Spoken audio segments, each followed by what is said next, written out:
All right, welcome to the next episode of the Default Profitable Podcast. My name is Matt Nettleton, and today my guest is not a business owner. It's actually an economics professor from a college that doesn't have a business major. But we're going to talk about some of the things that we both know about business, some of the things that he's learned, and some of the lessons he teaches. Eric, welcome to the show. Hi, Matt. Thanks for having me. Yes, I am an assistant professor of economics at Wabash College, and I actually lead our business program, which is only a minor at Wabash. Yeah. So why don't we do this? Obviously, you and I met a couple of weeks ago. We've had a bunch of different conversations. Why don't you take 2 or 3 minutes, introduce yourself before we jump into the content? Yeah, so I got my PhD at Washington State University, go Cougs, in 2018. My specialties are in microeconomic theory. I also do a lot of game theory. I do behavioral economics. I do industrial organization for market structures. And so it's kind of, I study all of those things because it brings it together for my real interest, which is poker. So combine all of those, we get into the economics of poker, and I've also been branching out. I do a lot of research these days on sports betting, and just I use ways to teach those topics to my undergraduate, which where it helps at Wabash is an all male population, and it's really not hard to get a Wabash man interested about poker and sports betting. I would think those would be 2 easy conversations. Yeah, very, very easy. So wait, I guess, one of the things that kind of caught my ears as we talked was you obviously brought up Wabash does not have a business type major, which a Mhm. lot of colleges do. But Wabash produces a lot of entrepreneurs, a lot of people that end up owning businesses, and a lot of people who are very successful owning businesses. Um, why do you think that happens? How do you think that happens? Yeah, it's an interesting conundrum, and so we actually just finished doing kind of a program review for the business minor at Wabash, and where we asked those questions, like, do we need a business major? And our conclusion was, for now, no, we don't need one. And it comes down, I think the bigger question is, can business be taught in a classroom? And it's a really interesting question, and we don't have a good answer for it because we find that you do learn things in the classroom, but to truly learn business, you have to experience it. You have to get out there and you have to go do it. It's kind of one of those, when we were doing Sandler training, 2 weeks ago, it's one thing to say we have to talk about an implied contract or that we have to talk about loss aversion. It's another thing entirely to go out there and do it. And you learn more by doing it and feeling it out than you'll ever learn in a classroom. And I think business is the same way. Well, it's funny. So the guy that started Sandler training was a guy named David Sandler, and his book that he used as a sales tool his entire life was a book called "You Can't Teach a Kid to Ride a Bike at a Seminar," Mhm. which Yeah. is essentially now that doesn't mean that you can't teach people principles because when I look at so this is episode like 140, one between 140 and 150, and the top 2 things that business owners have talked about are a lack of financial literacy in a business sense and a inability to plan accurately or with a systemized process. Yeah, absolutely. And, getting back to kind of what I was saying about, learning business in the classroom, when I'm explaining why we don't have a business major at Wabash to a lot of prospective students, I always tell them that we don't actually teach you business in our business program. We teach you how to learn about business. We give you the hard skills that will translate into the soft skills that you'll learn on the job. And so, yeah, we make our business students take a class on technical writing because we know that's going to help them be concise when writing a business plan. We have them take a class on public speaking because we know that there are techniques that can help them speak clearly and be able to understand it. And of course, we have financial literacy courses in there because, well, yeah, you do need to know something about finance. Right. Yeah, it's, that's interesting. Yeah, so I guess that I've heard 2 arguments about business education, and I would like to get your feedback. One argument is the most valuable major for a business person is English because you need to understand how to communicate. The other argument is the most valuable degree for a business person is a Master of Fine Arts because you Yeah. know how to think creatively. hmm I I like both those arguments. So I actually see that a lot where I talk to alumni from Wabash, and especially those that have gone into the business world. And always a conversation of what did you major in comes up. And I have found the most common major is not economics. The most common major amongst our very successful businessmen is English. And it's just something about learning how to read, how to digest information, how to write effectively that makes really, really good business people. And so, yeah, I'm all about that. And I do like the idea of the master of fine arts is just learning how to think critically is probably the most important business skill.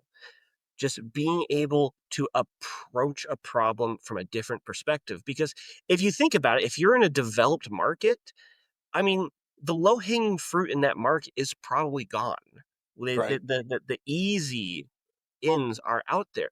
So you need to be able to approach it from a different direction to see what has not been seen. And if we're all getting the same education, that gets tough. And that's where those opportunities for those who have studied different things to be able to approach a problem like a sculptor approaches a problem, or to be able to approach a problem like a chemist approaches a problem. That's when we're going to start seeing new innovations. That's where we're going to get new ideas for business. And that's kind of where the bliss that we like to lean into at Wabash. Like we want you to major in something that's completely different. And then use what you've learned in the business minor to enhance the major and go from there. Right, one of the things that's been interesting to me is a lot of the I'm gonna call them kids for lack of a better term, but a lot of the people that are part of the Revelry program is that they are philosophy and rhetoric majors with business or economics minors, Yes. and that Yeah. that seems to be a pretty common combination. Yeah. I mean, we have a saying at Wabash that majors don't matter with very few exceptions. Right. But, you know, getting the opportunity, like, yes, they're all philosophy and rhetoric majors, but they've all taken an economics class. Yep. They've all taken a class on financial markets. Getting those topics that you're interested in, but choosing something to focus on that you're actually really interested in, it not only do you get better grades because you're actually interested in it, but you learn something that you're good at and then you apply it. And amazingly, guys that study rhetoric are actually really good at making sales calls. Who knew? Who knew, right? Yeah. Yeah. It seems so obvious. So another thing that we talked about that I found interesting is you have a poker class that every freshman takes. Not every freshman. It'll be a Okay. group of freshmen. All right. Tell me about the class. So yeah, at Wabash, every freshman takes a class called Freshman Tutorial, and it's an introduction to college and introduction to the liberal arts. And every faculty member that teaches it gets to choose kind of a topic to bring it all together. And my topic is card games. So they get to spend a whole semester with me learning about college, the liberal arts, the context of card games. And so for the first half of the semester, we are going to be learning how to play Texas Hold'em. And I tell them day one that I cannot turn you into a poker pro in 6 weeks. That just is not possible. But what I will teach them in 6 weeks is what does the mindset of a high level poker player look like? And how can we work on developing that mindset? And then how can we apply that mindset outside of poker? I think that's to me, that's far more valuable and actually learning, whether or not you should fold on under the gun when you have Jack 10 suited. Like, that's just something you can memorize in a book. But being able to understand how luck plays a role in our decision, how understanding good decisions, bad luck equals bad outcome, but you still made the right decision, and learning how to live with that. I think that's really important, especially for any young person to experience. And when we take that into a business context, especially, understanding that, "Hey, I did everything right, I just got unlucky," that's really good, mentally when we're in these trenches. Yeah, so we discussed the book, by Annie Duke, Mhm. How to Thinking in Think in bets? Bets. Yep, and, and one of the things that she talked about was you cannot result your way to a success, Yes. right? Which is exactly what you've described, which is you can't define the value of the decisions you make simply by looking at the result. Yep. You have to be able to look at the information that was available and the likelihood of success and the process that made you take those 2 things and define an action. And Yes. what I would put that back to is if you listen to the business owners that I've interviewed, they talk about how their plan was completely inaccurate. So the plan itself was useless, but the process of developing the plan was priceless. Yes. Because if you have a good process, that process will yield good plans, and eventually, the luck will go your way. Well, it's not even luck. I mean, you run out of mistakes to make That because too. you learn more and the information that's available to you becomes more and more and more accurate, And right? it gets easier, Right. and it's kind of, the joke I find, I tend to give out more relationship advice to students these days, It's every time you get rejected, the next time gets easier, and, Yes. it's just life, but if you're not putting yourself out there, you're not learning. Well, and so the example I use, and many people have not seen it, but some people have watched it multiple times, is the movie Groundhog Day with Bill Oh, I Murray, love Groundhog Day. right? He makes every mistake over and over and over again until he figures out how to navigate the perfect Mhm. day to escape from his doom loop. So, Yeah. yeah, and that's so whether it was Lorraine Ball building an entire business plan for something nobody wanted to buy, or Stephanie Daly building a business plan to sell lasagna to like 6 people and realizing that suddenly she's got multiple employees and a commercial kitchen that she sells out of. I think the the process of going through a plan and having the discipline to format information into a way that gives you the best chance for success is something that you don't necessarily learn how to do at a business school Mhm. because they're great at, yeah, if you're a Fortune 100 company, here's how you build a plan. But if Yeah. you're but if you're trying to sell, HVAC services, that's not really where you learn it. But it would be valuable if more people took advantage of school, formal education, or SCORE mentorship, which is a free to just go through and understand how to build a functional plan. Yeah, exactly. And I think the thing that when I look for students, and I recommended a few students to Revelry this year as well, and I have a list of guys who I like. They need one more year, and then they're going to be ready. It's I look for that curiosity.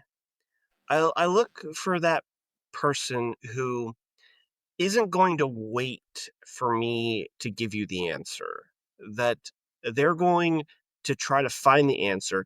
Half the time the answer will be wrong, but it's amazing what I can do when you bring me a wrong answer. We can figure out why it was wrong, how to make it right, and then make it right the next time. Like, I love wrong answers. Well, so I had a teacher in high school. His nickname was Math Martin. He taught math. He was The other Martin was Rock Martin. He taught geology. So very different guys. But Math Martin, he taught all the advanced math stuff, and he never gave you any points for your answer. Yeah. He never even checked the answer. he would grade you on each step that you went through to solve the problem, which is essentially the important part anyway. You Yeah, know, if you do the steps right, you can make the simple math there. Who cares? Did you do the steps right? that's me in an economics exam. You only get 1 point out of 10 for having the right answer. Yeah. Yeah, perfect. And that's so valuable. The other thing is, you know, I love using poker as the example and sports betting as an Mhm. example because failure in a poker hand should not be fatal. No, not at all. And missing, even betting a heavy favorite is not final. It's not, that's the only bet you get to make. It should be managing a portfolio of risk over time. Yep. I mean, for a professional poker player, they're still only looking at having about a 55% win rate. And that 55% win rate translates into millions of dollars over their careers. Yeah. And that's really all you need. You just need more than 50. It's Well, just and so, you know, we were talking to Josh and asked what his market penetration was, and he said he thought that they had captured at the company that he was at about 7% of the available market, but they yeah, happened to make $50 billion doing that. So yeah, it's, there is no such thing as a 100% success in business any more than there is in poker. right. So, And it's just how you play the cards you're dealt the best you can. yeah. So let me ask you a question. You know, this podcast is really designed to reach out to aspiring or budding entrepreneurs, people who are early in the business ownership. When you think about talking to somebody as an undergrad who says, I want to be in business, I want to own a business, what types of advice do you give them? So I I find that when I'm interviewing high school students who are thinking about coming to Wabash and they tell me that they're interested in business, what they're really trying to tell me is that they want to make money. And so my advice, and again, this is probably be even before before they've become an entrepreneur, is just like, well, what do you want to sell? Like what are you interested in? Because if you get the opportunity to sell something that you love, that's something that you'll be really good at selling because you believe in it. If you build something that you're interested in, it will build itself almost on its own because you won't drain yourself working on it. And so I find this problem again when we're talking about education that people worry too much about choosing a major or choosing something to study that they think is going to be useful. I hear that word a lot. Well, it would be really useful if I studied this. The problem is we have no idea what's going to be useful 20 years from now. You know, my middle school math teacher, bless her heart, always told me that I would not have a calculator with me everywhere that I go. And I had to put my calculator watch away because I definitely had a calculator watch when I was in middle school. But I have a calculator everywhere I go now. And Yes. with the rise of AI, we have no idea what AI is going to be doing for us in 20 years.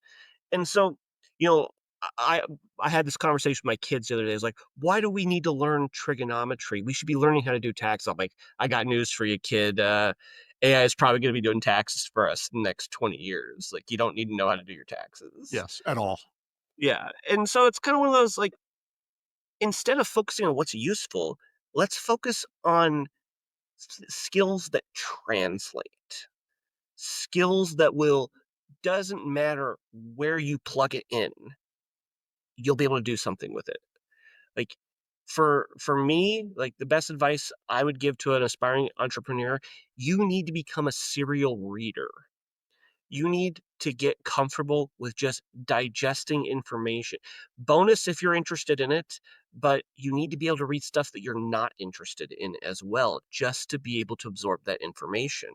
Like that's what I would say. Read. And, it's really hard. A lot of, especially younger people, are not interested in reading. They want the summary, they want the message, but there's something about the struggle.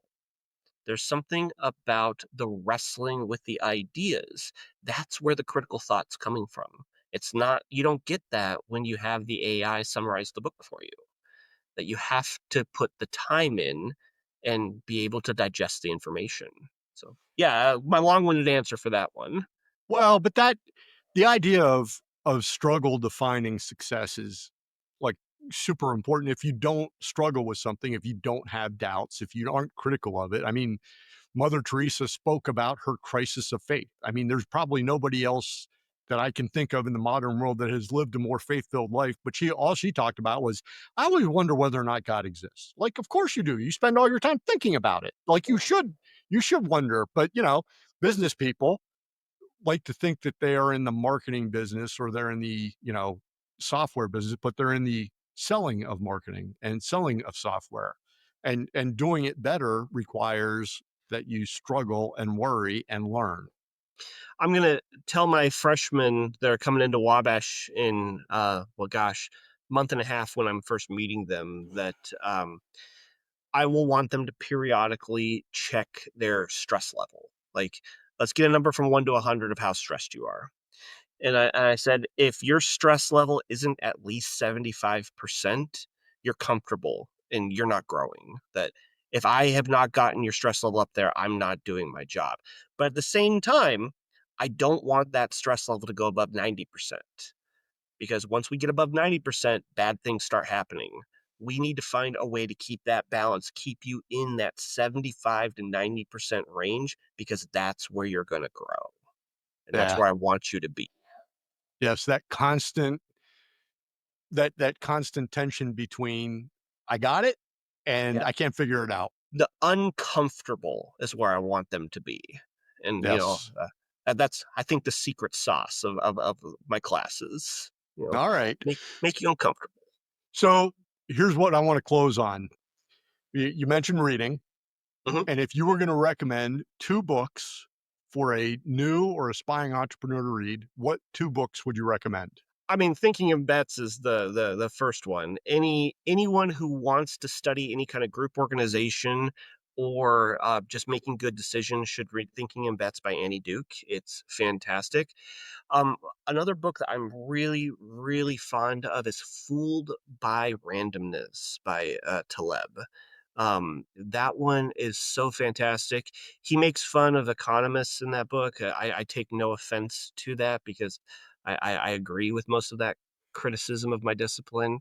But just this idea that we get so fooled into thinking we're good at something when, like, we don't understand how to process the random effects that happened that led to that outcome. So yeah, I'm all about thinking about how randomness is involved in all of our decision making. Again, that's the poker brain in me right Yep. there.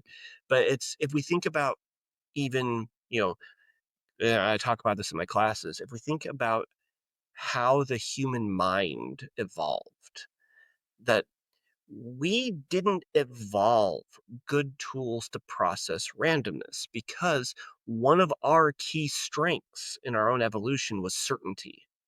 We want certainty. We understood cause and effect, and that gave us an edge in our survival. And that flies in the face of randomness. And Right. so when you ask someone to pick a random numbers, they will see things and think that they're random when they're not. They'll see things that they'll think they're not random and they are. It's like we like patterns, and so we try to see a pattern when none might exist. And it changes the way we think about things. Yeah. And so I think Taleb does a really good job talking about that in his book. All right. Well, that's pretty good. That's a quick 24 minutes. Yes. So, hey, before we wrap up, I want to tell listeners you're going to be able to find more about Eric in the show notes, some links to some other books that he recommends. We'll have a book list in there. And that's over at defaultprofitable.com. Three ways you can help us grow: leave a review, hit subscribe, or share an episode. Eric, thanks for being a guest. Thanks for Appreciate it. having me. No problem. And for our listeners, we'll be back next week with another episode. Until then, stay focused, keep working, stay profitable.